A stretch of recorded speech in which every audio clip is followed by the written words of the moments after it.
अस्सलाम वालेकुम स्टूडेंट, जैसा कि आप लोग को पता है कि आजकल जो है हम इक्विलिब्रियम कांस्टेंट Kc उससे रिलेटेड आपको न्यूमेरिकल्स करवा रहे हैं। प्रीवियस लेक्चर में भी कुछ न्यूमेरिकल आपको करवाए गए हैं और आज भी उनसे रिलेटेड एक न्यूमेरिकल करवा रहे हैं, लेकिन ये न्यूमेरिकल ज़रा डिफरेंट है।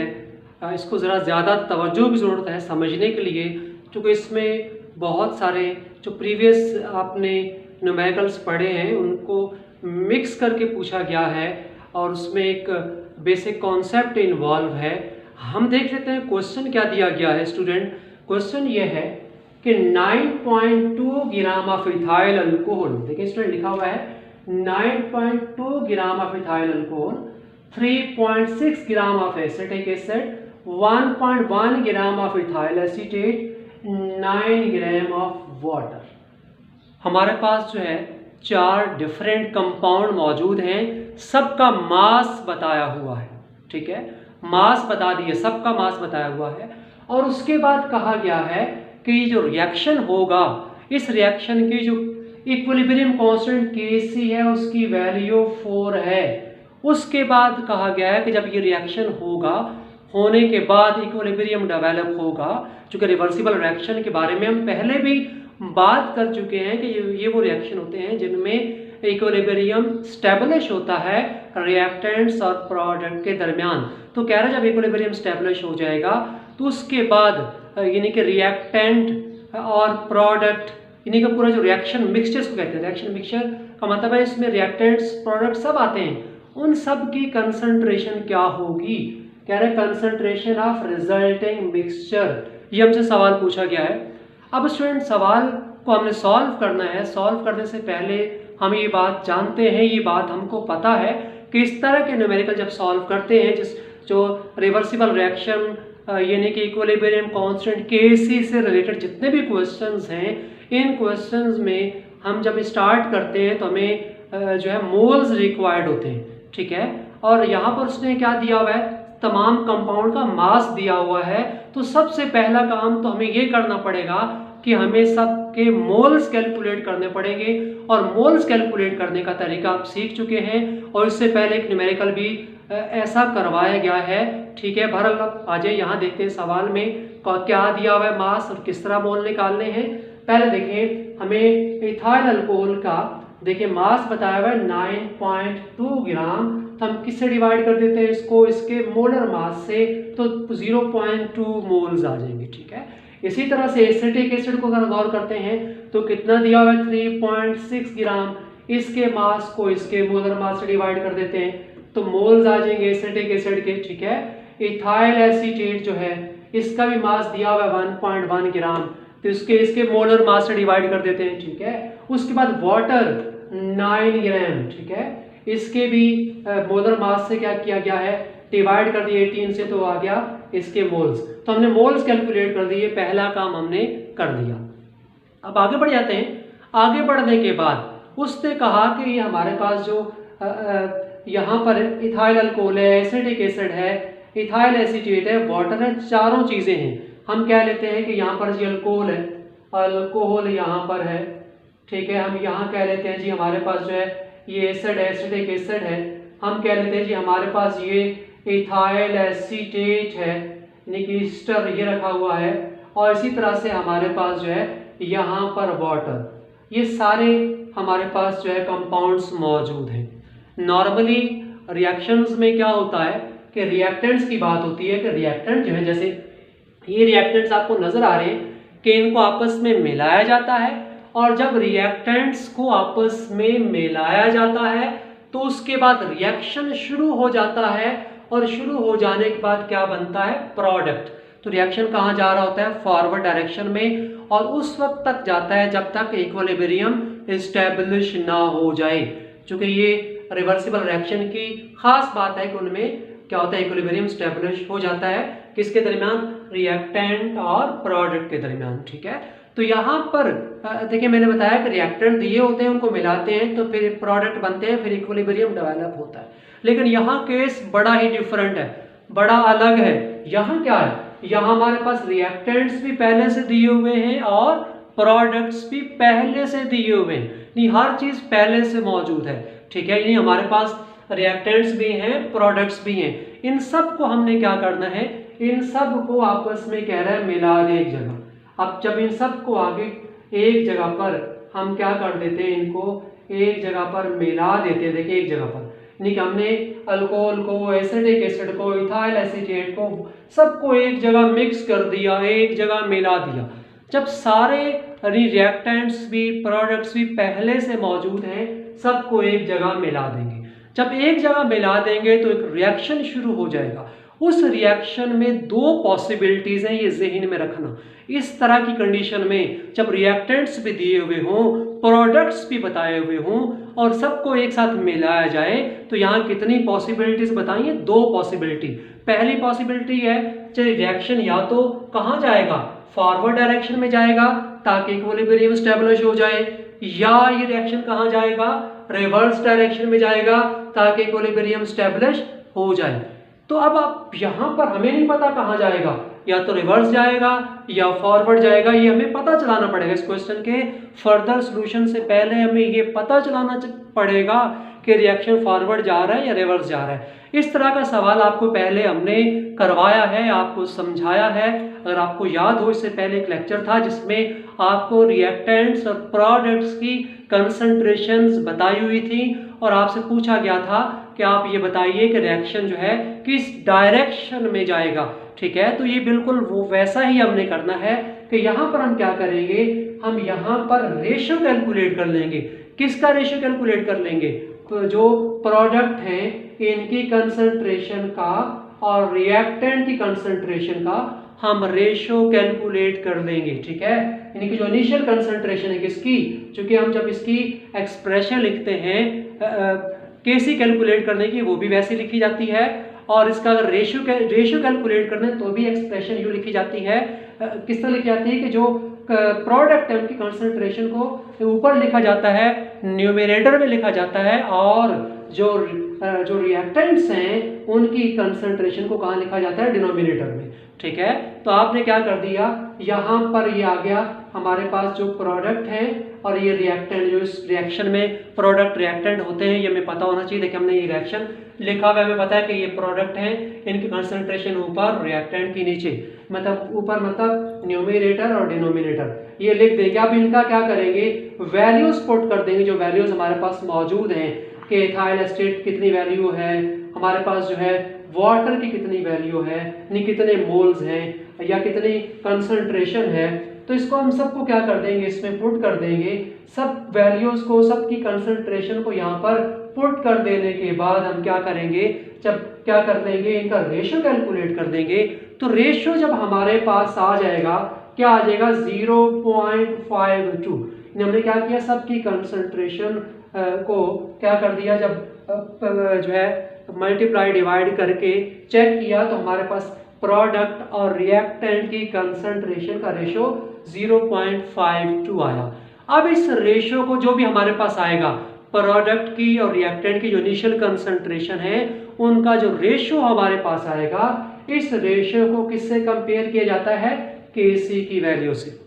अब ये रेशियो या तो केसी से ग्रेटर आता है या रेशियो केसी के क्या आता है, ग्रेटर आता है या स्मॉलर आता है, या बराबर भी आ सकता है। ये तीन पॉसिबिलिटीज हैं। तो अगर ये केसी, ये रेशियो जो है केसी से क्या आ जाए, अगर ये रेशियो जिसकी हम बात करते हैं स्टूडेंट, यहाँ देखें, अगर ये रेशियो केसी से बड़ा आ जाए तो रिएक्शन कहाँ जाता है, रिवर्स जाता है, ठीक है। यानी कि रिवर्स कब तक जाता है, जब तक इक्विलिब्रियम स्टेबलिश ना हो जाए। और अगर केसी ग्रेटर हो, केसी ग्रेटर हो तो उस सूरत में क्या होता है, उस सूरत में रिएक्शन रिवर्स नहीं बल्कि कहाँ जाता है, फॉरवर्ड जाता है, अगर केसी ग्रेटर हो। और अगर ऐसा हो कि दोनों बराबर हो जाएं, रेशियो भी और केसी भी, तो फिर ऑलरेडी रिएक्शन कौन सी स्टेट में होगा, इक्विलिब्रियम स्टेट में, ठीक है। तो यहाँ पर बात हो रही है कि यहाँ पर रिएक्शन जो है उसका क्या आया है, क्या बड़ा आया है, केसी। रेशियो से कंपेयर किया तो रेशियो स्मॉलर है केसी से। अगर रेशियो स्मॉलर है, नहीं रेशियो स्मॉलर है केसी से, केसी बड़ा है, और जो रेशियो हमने कैलकुलेट किया वो स्मॉलर है, तो उसका क्या मतलब है, रिएक्शन कहाँ जाएगा, फॉरवर्ड डायरेक्शन में जाएगा। ठीक है, तो यहाँ पर हमें एक तो बात पता चल गई, एक बात क्लियर हो गई कि रिएक्शन कहाँ जाएगा, फॉरवर्ड डायरेक्शन में। अब हम आगे बढ़ जाते हैं। अब आगे जो है आसान बातें हैं, ये बात भी मुश्किल नहीं लेकिन तवज्जो से समझने वाली है। मैं क्विकली बता रहा हूँ। देखें, इस सवाल में हमें रिएक्शन जो है उस रिएक्शन हो जाने के बाद फिर जो रिएक्शन मिक्सचर है इक्विलिब्रियम डेवलप हो जाने के बाद उसकी क्या कंसंट्रेशन है वो बतानी है।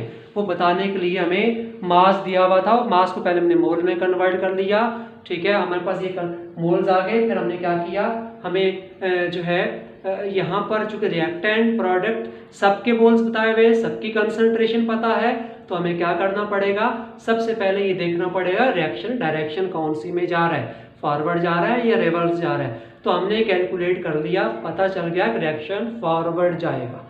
एक बात अच्छा स्टूडेंट, अब हमें ये बात तो पता चल चुकी है कि रिएक्शन फॉरवर्ड डायरेक्शन में जाएगा। अब हम इसके फर्दर सोल्यूशन पर जाते हैं। चूँकि हमसे सवाल में ये पूछा गया है कि जब रिएक्शन जो है उसमें इक्विलिब्रियम स्टेबलिश हो जाता है, तो स्टेबलिश हो जाने के बाद जो है कितनी कंसंट्रेशन है किसकी, इस पूरे रिएक्शन मिक्सचर की, मतलब acetic acid, ethyl alcohol, ethyl acetate और वाटर, ये हमने बताना है। तो इसके लिए स्टूडेंट हम फर्दर सोल्यूशन करेंगे। क्या करेंगे, किस तरह से करेंगे स्टूडेंट, सबसे पहले तो हम क्या करेंगे, वो रिवर्सिबल रिएक्शन यहाँ लिखेंगे। वो हमने लिख दिया आपके सामने, देखें एसिटिक एसिड और एथाइल अल्कोहल रिएक्शन करते हैं और इससे जो है क्या बनता है, इथाइल एसीटेट और H2O बनता है। ठीक है, अब इससे पहले हमने जितने भी क्वेश्चन करवाए थे तो उसमें क्या होता था, उसमें क्या होता था कि इनिशियल मोल्स हमें किसके हमारे पास होते थे, रिएक्टेंट्स के। ठीक है, चूंकि रिएक्टेंट दिए होते थे उनको मिलाते थे, फिर प्रोडक्ट बनता था, जितना बनता था उतना यहाँ से क्या हो जाता था, माइनस। इससे पहले ऐसा था, चूंकि ये सवाल डिफरेंट है तो उसका तरीक़ाकार भी थोड़ा डिफरेंट होगा। इसमें हमारे पास पहले से सबके मोल हैं, एसिटिक एसिड के मोल भी हैं, इथाइल अल्कोहल के मोल्स भी हैं, इथाइल एसीटेट के मोल्स भी हैं और वाटर के मोल्स भी हैं। और जब आपने सबको मिला दिया, मिलाने के बाद रिएक्शन शुरू हुआ और रिएक्शन कहाँ जा रहा है, फॉरवर्ड डायरेक्शन में जा रहा है, ये बात हम लोगों को पता है। ठीक है, जब डायरेक्शन फॉरवर्ड में जाएगा तो ये जो मोल्स हैं रिएक्टेंट्स के, इनकी आहिस्ता आहिस्ता इसमें क्या आएगा, इनके मोल्स में कमी आएगी, रिएक्टेंट की कंसंट्रेशन में कमी आएगी। क्यों कमी आएगी, क्योंकि रिएक्शन फॉरवर्ड जा रहा है और ये मॉलिक्यूल्स आपस में क्या कर रहे हैं, रिएक्शन कर रहे हैं, और रिएक्शन करके क्या बना दें, प्रोडक्ट्स। और उस साइड पर कंसंट्रेशन में क्या होगा, आहिस्ता आहिस्ता इधर मोल्स की तादाद में क्या होगा, इजाफा होगा। ठीक है, अब उसके बाद एक वक्त आएगा कि रिएक्शन में रिएक्टेंट्स और प्रोडक्ट्स के दरमियान इक्विलिब्रियम स्टेबलिश हो जाएगा। जब इक्विलिब्रियम स्टेबलिश हो जाएगा तो उसके बाद हम देखते हैं कि जाहिर है जब इक्विलिब्रियम स्टेबलिश हुआ तो उसके बाद जितने मोल यहाँ बन जाते हैं वो इधर क्या हो जाते हैं, ऐड, और यहाँ से वो क्या हो जाते हैं, कम हो जाते हैं। तो हम सपोज कर लेते हैं कि जब रिएक्शन हुआ तो इसके x मोल बने, तो जितने मोल बने उतने मोल यहाँ क्या हो जाएंगे, ऐड। जितने मोल पहले थे उनमें x मोल क्या हो जाएंगे, ऐड हो जाएंगे। x मोल मतलब जितने मोल बने, सपोज करें x मोल बने। ठीक है, और जितने मोल, चूंकि रिएक्शन कहाँ जा रहा है, फॉरवर्ड, ये बात जहन में रखनी है। तो जितने मोल यहाँ बन गए वो ऐड हो जाएंगे और जितने मोल यहाँ बन चुके हैं, प्रोडक्ट में कन्वर्ट हो चुके हैं, उतने रिएक्टेंट्स के जो मोल प्रोडक्ट में कन्वर्ट हो चुके हैं वो मोल यहाँ से क्या हो जाएंगे, माइनस। तो यहाँ से वो माइनस कर देंगे। ठीक है, ये एक टेक्निकल बात है, समझने की बात है, इसके आगे आसान है, सिंपल है, सिर्फ मैथमेटिकल कैलकुलेशन है और कुछ नहीं है। ठीक है, ये पॉइंट आपने समझना है कि हमें सारे कंसंट्रेशंस पहले से सबके मोल्स पता हैं। उसके बाद क्या हुआ, जब रिएक्शन हुआ तो इधर कुछ, जब इक्विलिब्रियम स्टेबलिश हुआ तो रिएक्शन चूंकि फॉरवर्ड हुआ है तो यहाँ कुछ मोल जो बनते हैं इधर वो इसमें ऐड हो जाएंगे, जो ऑलरेडी मोल्स है उसमें क्या हो जाएंगे, ऐड हो जाएंगे। और जितने मोल यहाँ मतलब ऐड हो गए उतने मोल यहाँ से क्या हो जाएंगे, कम, क्योंकि यहाँ यही मोल प्रोडक्ट में कन्वर्ट हुए। ठीक है, उसके बाद मोल्स एट इक्विलिब्रियम के बाद आ जाएगा कंसंट्रेशन एट इक्विलिब्रियम। तो V से क्या कर देंगे, वॉल्यूम से डिवाइड कर देंगे स्टूडेंट। उसके बाद और आगे बढ़ेंगे और आगे बढ़कर according to law of mass action, ठीक है। तो according to law of mass action हम जो फार्मूला अप्लाई करते हैं वो क्या फार्मूला है, वो फार्मूला ज़ाहिर है आप लोग पहले पढ़ चुके हैं कि Kc जो है इक्विलिब्रियम कांस्टेंट Kc, उसके लिए हम क्या एक्सप्रेशन लिखते हैं, जो Kc एक्सप्रेशन उसमें जो प्रोडक्ट है कंसंट्रेशन उसको यहाँ लिखते हैं, न्यूमरेटर में लिखते हैं, और जो रिएक्टेंट्स हैं उनकी कंसंट्रेशन को डिनोमिनेटर में लिखते हैं। तो ये फार्मूला अप्लाई कर दिया। अब आपने क्या करना है, वैल्यूज पुट करनी है। वैल्यूज आपके पास मौजूद हैं, ठीक है। इथाइल एस्टेट की वैल्यू, H2O की वैल्यू यहाँ पुट कर दें, ये पुट कर दी आपने। फिर इसी तरह से आपके पास जो रिएक्टेंट्स हैं एसिटिक एसिड अल्कोहल, इनकी वैल्यूज यहाँ पुट कर दें, ठीक है। इसके बाद आगे जो सोल्यूशन है ये आपने खुद करना है, क्योंकि इससे पहले कई क्वेश्चन करवाए गए हैं और मैथमेटिकल सोल्यूशन है वो आपको आना चाहिए, ठीक है। Kc की वैल्यू 4 आप पहले से दी हुई थी। अब आप देखें ये V और V सारे क्या हो जाएंगे, ये कैंसिल हो जाएंगे, ठीक है। अब आपने क्या करना है, इनको आपस में मल्टीप्लाई करना है, इनको मल्टीप्लाई करना है, इधर अगर 4 से मल्टीप्लाई हो गए, ये पूरी आप कैलकुलेशन खुद करेंगे। करने के बाद आप पास एट द एंड क्या आ जाएगा, आप पास एक इस तरह की इक्वेशन बन जाएगी जो मैंने बनाई हुई है, ठीक है। उसके बाद ये इक्वेशन बनने के बाद आपने x की वैल्यू कैलकुलेट करनी है। तो x की वैल्यू कैलकुलेट करने के लिए यहाँ पर हम क्या इस्तेमाल करते हैं, क्वाड्रेटिक फार्मूला इस्तेमाल करते हैं। वो आपके सामने हमने लिखा हुआ है। तो आपके पास A, B, C सब की वैल्यू मौजूद है, वो वैल्यू आप पुट कर देंगे। जब वैल्यू पुट कर देंगे तो आपके पास x की दो वैल्यू आ जाएंगी, एक आएगी 0.49 और एक आएगी 0.029। अब सवाल है कि आंसर कौन सा है, ये वाला है या ये वाला है, ठीक है। अब हम ये देखते हैं कि आंसर इसमें से सिलेक्शन करनी है, कौन सा इसमें आंसर है। वो सिलेक्शन करने के लिए आप इधर आ जाएं। आप देखें जो रिएक्टेंट्स हैं, जो रिएक्शन कर रहे हैं, उनकी कंसंट्रेशन कितनी है, उनकी कंसंट्रेशन 0.06 और 0.2 है। ये कंसंट्रेशन जो है 0.49 से क्या है, कम है। इसका मतलब ये खुद ही 0.49 से कम है। तो ये 0.49 मोल कैसे बना सकते हैं, पॉसिबल ही नहीं है। ये जो भी जितने मोल यहाँ होते हैं वो जब नए मोल बनाते हैं तो अपने से कम ही बना सकते हैं, अपने से ज़्यादा तो नहीं बना सकते। तो इससे ज़्यादा तो नहीं बन सकते, तो इससे ज़्यादा तो नहीं बनेंगे, इससे कम ही बनेंगे। इसका मतलब ये वाला आंसर इतने मोल्स बनेंगे, ठीक है। और जितने मोल, ये x की वैल्यू हमारे पास आ गई। जब x की वैल्यूज हम क्या कर लेते हैं, कैलकुलेट कर लेते हैं, हमारे पास x की वैल्यू आ जाती है, तो उसके बाद क्या करते हैं, चूंकि हमें बताने हैं मोल्स, हमें बतानी है कंसंट्रेशन, ठीक है, इक्विलिब्रियम मिक्सचर की। तो अब जितने भी हमारे पास x की जो वैल्यू आई है उसको हम क्या करेंगे, यहाँ पर इन एसिटिक एसिड इक्विलिब्रियम पर 0.06 में x क्या हो रहा है, माइनस, तो माइनस कर देंगे x की वैल्यू को, ठीक है। तो इक्विलिब्रियम पर कितने मोल हैं, किसके आ जाएंगे, एसिटिक एसिड के। अल्कोहल के कितने मोल हैं, 0.2 माइनस x, तो यहाँ भी x क्या कर देंगे, यहाँ से भी x की वैल्यू को क्या कर देंगे, माइनस। तो इक्विलिब्रियम पर अल्कोहल के कितने मोल हैं, हमारे पास आ जाएंगे 0.171 मोल पर डीएम क्यूब कंसंट्रेशन आ जाएगी। इसी तरह से इथाइल एसीटेट है, इसकी क्या कंसंट्रेशन है, वो भी हमारे पास आ जाएगी।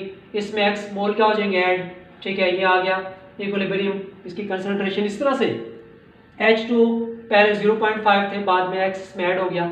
तो इस तरीके से इक्विलिब्रियम जब स्टेब्लिश होगा तो किस के कितने क्या कंसंट्रेशन होगी, अब आपने सबका बता दिया। तो स्टूडेंट ये तरीकेकार है इस क्वेश्चन को कैसे सॉल्व किया जाता है। क्वेश्चन में 2-3 टेक्निकल बातें हैं जो समझने की हैं।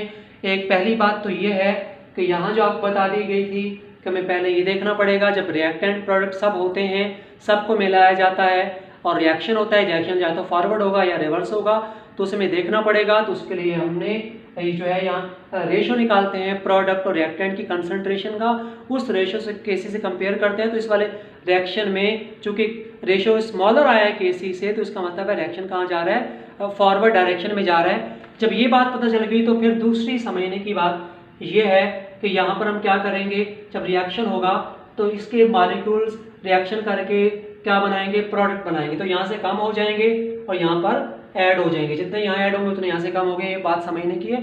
उसके बाद आप पूरा सोल्यूशन कर लेंगे, x की वैल्यू निकालेंगे, एट द एंड जो इक्विलिब्रियम मिक्सचर की कंसंट्रेशन बताएंगे। तो उसका तरीकाकार भी क्या है कि इक्विलिब्रियम पर आपको सब बताया हुआ है, जहाँ x माइनस हो रहा है वहाँ माइनस कर दें, जहाँ ऐड हो रहा है वहाँ ऐड कर दें, तो पता चल जाएगा इक्विलिब्रियम मिक्सचर जो है उसकी कंसंट्रेशन क्या है।